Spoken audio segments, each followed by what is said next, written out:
మా మేయరమ్మ ఉన్నది గద్వాల విజయలక్ష్మి గారు, మహిళా రిజర్వేషన్ కింద ఈ నగర ప్రథమ పౌరురాలు ఉన్నది.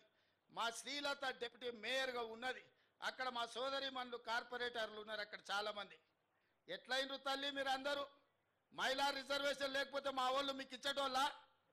మీకు ఈ కుర్చీలు దక్కేవా? ఈ నగరానికి ప్రథమ పౌరురాలుగా గద్వాల విజయలక్ష్మి అయి ఉండేదా? ఆడబిడ్డలకు అధికారం ఉన్నప్పుడే ఇల్లుతో పాటు రాజ్యంలో కూడా మీకు వాటా ఉండాలి అని ఆడబిడ్డలకు మహిళా రిజర్వేషన్ను తీసుకొచ్చిన మహిళా పక్షపాతి రాజీవ్ గాంధీ. స్థానిక సంస్థలలో రాజీవ్ గాంధీ గారు తీసుకొచ్చిన మహిళా రిజర్వేషనే ఇవాళ ఈ ఆడబిడ్డలందరూ కూడా ఈడ కుర్చీలలో కూర్చొని రాజ్యాధికారంలో భాగస్వాములైనరు. ఆడబిడ్డలకు రాజ్యాధికారం ఇచ్చింది రాజీవ్ గాంధీ కాదా అని ఈ సన్నాసులకు నేను గుర్తు చేయదలుచుకున్నా. వాళ్ళకెందుకు గుర్తుంటుంది? 5 ఏళ్ళు ప్రభుత్వంలో ఒక మహిళకు మంత్రి కూడా ఇవ్వలేదు. ఆ సన్నాసులకు మహిళా ఆత్మగౌరవం ఎట్లా తెలుస్తుందని నేను ఈ సందర్భంగా చెప్పదలుచుకున్నా. అలాంటి రాజీవ్ గాంధీ ఈ దేశంలో సాంకేతిక విప్లవం వచ్చినప్పుడే, ఈ దేశానికి కంప్యూటర్ను పరిచయం చేసినప్పుడే ఈ దేశం బాగుపడుతుందని, ఈ దేశాన్ని 21వ శతాబ్దంలోకి నడిపించాలి అంటే కంప్యూటర్ యుగం రావాలి అని ఇవాళ మనం వాడుతున్న సెల్ ఫోన్లు కానీ కంప్యూటర్లు కానీ ఈ దేశానికి పరిచయం చేసింది రాజీవ్ గాంధీ గారు కాదా అని నేను అడుగుతున్నా. ఈరోజు శామ్ పిట్రోడా బతికే ఉన్నాడు. ఈ సాంకేతిక విప్లవం ప్రపంచంతో పోటీ పడే విధంగా ఇవాళ సిలికాన్ వ్యాలీని మనం నడిపిస్తున్నాము. అమెరికా ఆర్థిక వ్యవస్థను మనం శాసిస్తున్నాము అంటే సాంకేతిక విప్లవం ఈ దేశంలో తెచ్చింది రాజీవ్ గాంధీ. అందుకే ఈరోజు మనం ప్రపంచంతో పోటీ పడగలుగుతున్నాం. ఈరోజు ట్విట్టర్లో పెడుతున్నాడు, అమెరికా పోయి కంప్యూటర్ చదువుకున్నా అంటున్నాడు. ఆ కంప్యూటర్ని పుట్టించింది ఈ దేశానికి పరిచయం చేసిందే రాజీవ్ గాంధీ సన్నాసి. లేకపోతే ఎక్కడనో గుంటూరులో ఇడ్లీ కూడా అమ్ముకుంటూ తిరిగేటోనివి. ఎందుకంటే ఆడికి చదువుకుంటానికి పోయినావు కదా, నువ్వు ఆన్నే ఇడ్లీ కూడా అమ్ముకొని బతికేటోనివి. లేకపోతే రైల్వే స్టేషన్లో చాయ్ సమోసా అమ్ముకుంటా సిద్దిపేటలోనే ఉండేటోనివి. రాజీవ్ గాంధీ దేశానికి కంప్యూటర్ని పరిచయం చేసింది కాబట్టి నీ బతుకు ఒక కంప్యూటరు, ఒక ట్విట్టర్ అకౌంటు, ఒక ఐటీ మంత్రివైనవు. లేకపోతే ఐటీ శాఖనే ఉండేది కాదు. రాజీవ్ గాంధీ గారు ఐటీ రంగాన్ని ఈ దేశానికి పరిచయం చేసిండు కాబట్టి ఆ సన్నాసి ఐటీ శాఖకు మంత్రి అయిండు. లేకపోతే ఆ దిక్కుమాలలోని బాధనే మనకు ఉండేది కాదు. కాబట్టి ఇవాళ ఈ పరిస్థితుల్లో అలాంటి రాజీవ్ గాంధీ దేశ సమగ్రతను కాపాడడానికి ప్రాణ త్యాగం చేసి ఈ దేశాన్ని కాపాడిండు.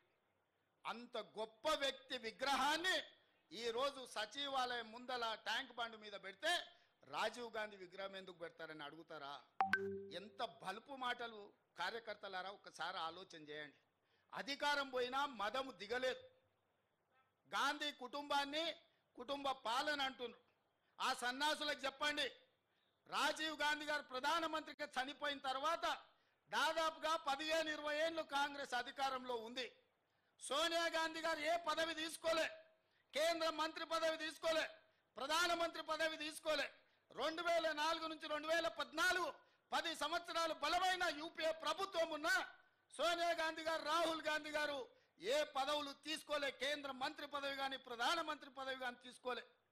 ఆనాడు రాజీవ్ గాంధీ గారు చనిపోయినాక దాదాపుగా 3 దశాబ్దాలుగా పైగా కాంగ్రెస్ పార్టీలో గాంధీ కుటుంబం ప్రధానమంత్రి, కేంద్ర మంత్రి పదవి తీసుకోలేదు. పదవి త్యాగం అంటే వాళ్ళని చూడాలి, ప్రాణ త్యాగం అంటే వాళ్ళని చూడాలి, స్వతంత్ర పోరాటం అంటే ఆ కుటుంబాన్ని చూడాలి.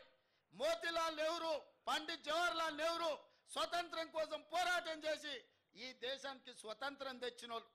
శ్రీమతి ఇందిరాగాంధీ, శ్రీ రాజీవ్ గాంధీ ఈ దేశం కోసం ప్రాణాలు త్యాగం చేసి దళిత గిరిజన ఆదివాసీలను ఆదుకున్న జాతి. సోనియా గాంధీ, రాహుల్ గాంధీ పదవి త్యాగం చేసి మన్మోహన్ సింగ్, పివి నరసింహారావు లాంటి మేధావులను ఈ దేశానికి ప్రధానమంత్రులుగా పరిచయం చేసింది. తెలంగాణ బిడ్డను ఈ దేశానికి ప్రధానమంత్రిని చేసింది శ్రీమతి సోనియా గాంధీ కాదా? ఇవాళ మనం గొప్పగా చెప్పుకుంటున్నాం, మన తెలంగాణ బిడ్డ, మన వంగర బిడ్డ ఈ దేశానికి ప్రధానమంత్రి అయిన. ఎట్లయినా శ్రీమతి సోనియా గాంధీ గారు ఆనాడు పివి నరసింహారావు గారిని ఈ దేశానికి ప్రధానమంత్రిగా చేయలేదా? మన్మోహన్ సింగ్ను ఆర్థిక మంత్రిగా చేయలేదా? ఈ దేశానికి ప్రధానమంత్రిగా చేయలేదా? పదవీ త్యాగం అంటే సోనియా గాంధీ గారిది, రాహుల్ గాంధీ గారిది. మరి ఈ సన్నాసులదేందయ్యా?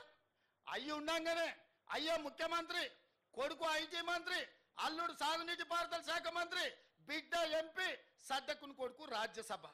దుర్మార్గులారా, రాష్ట్రాన్ని దోసుక తిని పదవులని పంచుకొని వందలాది ఎకరాల ఫామ్ హౌసులు కట్టుకొని మీరు గాంధీ కుటుంబం గురించి మాట్లాడతారా? గాడిదకి ఏం తెలుసు గంధం చెక్క వాసన అని పెద్దోళ్ళు ఎప్పుడో చెప్పారు. ఈ గాడిదలకు తెలుసా గాంధీ కుటుంబం గురించి అని నేను అడగదలుచుకున్నా.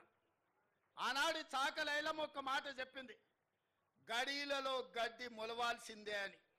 సాయుధ రైతాంగ పోరాటం గడీలలో గడ్డి మొలిసింది, గడీలు బద్దలై ప్రజాస్వామిక పాలన వచ్చింది. ఇవాళ నేను చెప్తున్న బిడ్డ, మీ ఫామ్ హౌస్లలో జిల్లేళ్ళు మొలిపిస్తా. మీరు అనుకుంటురేమో మీరు అడ్డగోలుగా మాట్లాడితే కాంగ్రెస్ పార్టీ కార్యకర్తలు రేవంత్ రెడ్డి చూసుకుంటూ ఊరుకుంటాడేమని ఇవాళ చెప్తున్న రాజీవ్ గాంధీ సాక్షిగా సచివాలయం ముందల బిడ్డ, మీ ఫామ్ హౌస్లలో జిల్లేళ్ళు మొలవాలి. ఫామ్ హౌస్లలో మీరు జీవిస్తున్నాం, మా ఫామ్ హౌస్లు మమ్మల్ని కాపాడుతాయేమని మీ ఫామ్ హౌస్లలో జిల్లేలు మొలిపించే వరకు కాంగ్రెస్ పార్టీ కార్యకర్తలు ఎవరు విశ్రమించబోరనే సంగతి నేను చెప్పదలుచుకున్నా. అందుకే మిత్రులారా, ఈడ తెలంగాణ తల్లి విగ్రహం పెట్టాలనుకున్నాడంట. నేను అడుగుతున్న దిక్కుమాలినోని, తెలంగాణ తల్లి విగ్రహం పెట్టడానికి 10 ఏళ్ళు పడతాదే?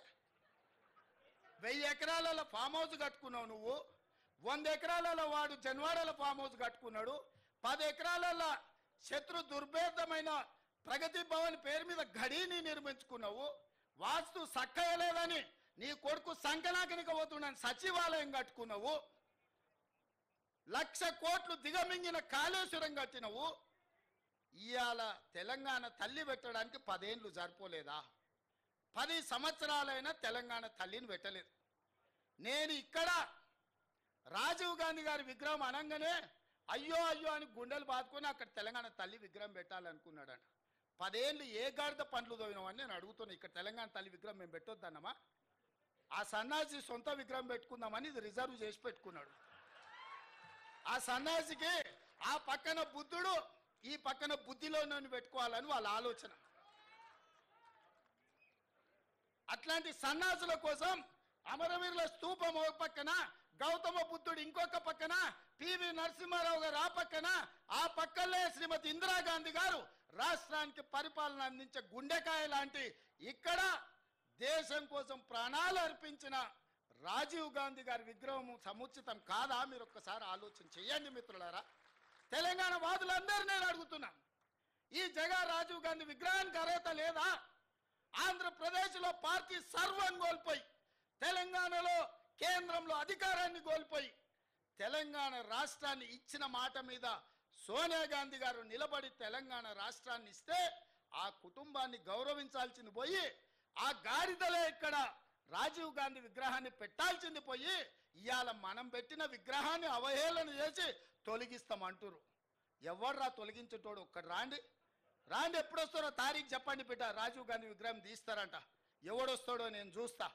అందుకే 10 ఏళ్ళు సన్నాసి నువ్వు తెలంగాణ విగ్రహం పెట్టలేదు, సోయిలేను నువ్వు. కాబట్టే తెలంగాణ విగ్రహం సచివాలయం వెలుపల కాదు, రాష్ట్రానికి పరిపాలన అందించే గుండెకాయే, ఆ గుండెకాయ గుండెల్లో ఉండాలని అక్కడ తెలంగాణ తల్లి విగ్రహం డిసెంబర్ 9 నాడు సచివాలయం లోపల పెట్టే బాధ్యత, జిమ్మెదారి నాది. తెలంగాణ ఇచ్చింది మేము, తెలంగాణను కాపాడేది మేము, తెలంగాణ తల్లి విగ్రహాన్ని నెలకొల్పేది మేము. డిసెంబర్ 9 నాడు పెట్టి చూపిస్తాం. డిసెంబర్ 9, 2009 చిదంబరం గారు తెలంగాణ రాష్ట్ర ప్రకటన చేశాడు. 60 సంవత్సరాల ఆకాంక్ష, వందలాది మంది బిడ్డల ప్రాణ త్యాగాలు డిసెంబర్ 9, 2009 నాడు శాశ్వతంగా ఒక పరిష్కారాన్ని చూపించింది. ఇదే కాదు, తెలంగాణ 4 కోట్ల ప్రజలకు తల్లి అయి తెలంగాణ ప్రజల యొక్క గుండె కోత, తల్లుల కడుపు కోతను దృష్టిలో పెట్టుకొని ఒక తల్లిగా ఆలోచన చేసిన గొప్ప నేత, పరిణిత కలిగిన నాయకురాలు సోనియా గాంధీ గారి జన్మదినం డిసెంబర్ 9. అందుకే తెలంగాణ తల్లి విగ్రహ ప్రారంభోత్సవం డిసెంబర్ 9 నాడు లక్షలాది తెలంగాణ బిడ్డల సమక్షంలో ఇక్కడనే మేము ప్రారంభిస్తాం. మా ఆర్ఎండ్బి శాఖ వెంకటరెడ్డి గారికి నేను ఆదేశాలు ఇస్తున్నా. డిసెంబర్ 9 లోపల అద్భుతమైన వీరనారి తెలంగాణ తల్లి విగ్రహం అక్కడ ఉండాలి.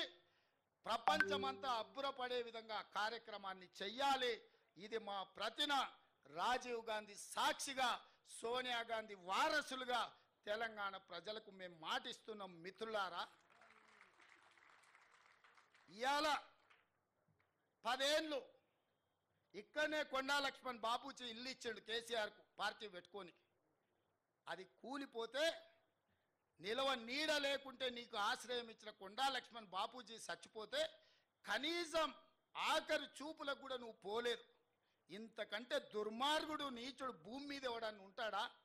అట్లాంటి కొండా లక్ష్మణ్ బాపూజీ పేరు Indian institute of handloom and టెక్స్టైల్స్కి ఈ రోజు ఆ ఇన్స్టిట్యూట్కి కొండా లక్ష్మణ్ బాపూజీ పేరు పెట్టినాం.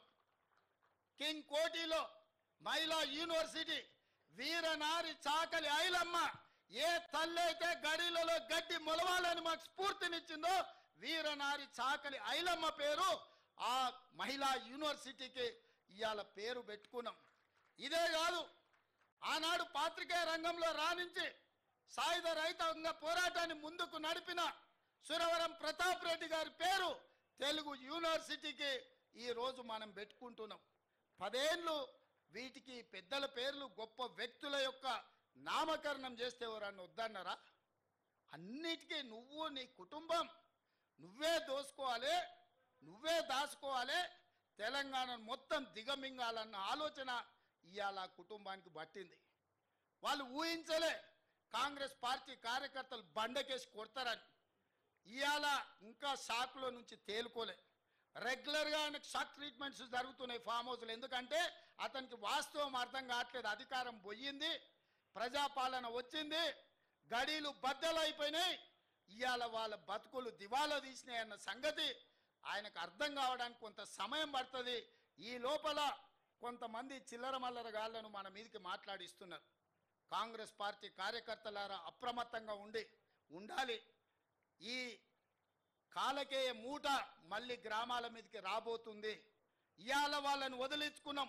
మిడతల దండై తెలంగాణను కబలించాలని ఇవాళ వీళ్ళందరూ కుట్రలు చేస్తున్నారు. ఈ మిడతల దండును పొలిమేరలు దాటే వరకు తరమాల్సిన బాధ్యత మీది, నాది. మనందరం కలిసికట్టుగా ఉంటే ఈ మిడతల దండును పొలిమేరలు దాటే వరకు తరిమే బాధ్యత తీసుకుందాం. డిసెంబర్ 9 నాడు తెలంగాణ తల్లి విగ్రహాన్ని ఆవిష్కరించుకుందామని చెప్పి మీకు అందరికీ తెలియజేస్తూ మీ అందరి దగ్గర సెలవు తీసుకుంటున్న ధన్యవాదాలు మిత్రులారా.